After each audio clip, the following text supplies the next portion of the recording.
Chapter 13. The dragon stood on the shore of the sea, and I saw a beast coming out of the sea.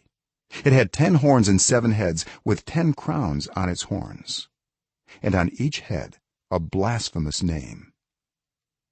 The beast I saw resembled a leopard, but had feet like those of a bear and a mouth like that of a lion.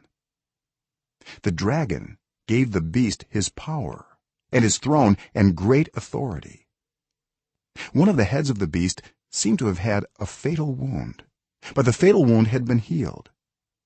The whole world was filled with wonder and followed the beast.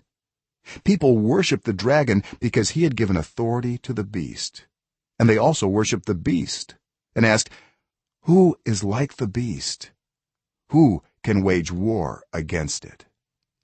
The beast was given a mouth to utter proud words and blasphemies, and to exercise its authority for 42 months. It opened its mouth to blaspheme God and to slander his name and his dwelling place and those who live in heaven. It was given power to wage war against God's holy people and to conquer them, and it was given authority over every tribe, people, language, and nation. All inhabitants of the earth will worship the beast, all whose names have not been written in the Lamb's book of life, the Lamb who was slain from the creation of the world. Whoever has ears, let them hear.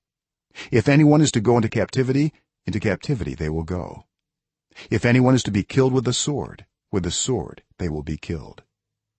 This calls for patient endurance and faithfulness on the part of God's people.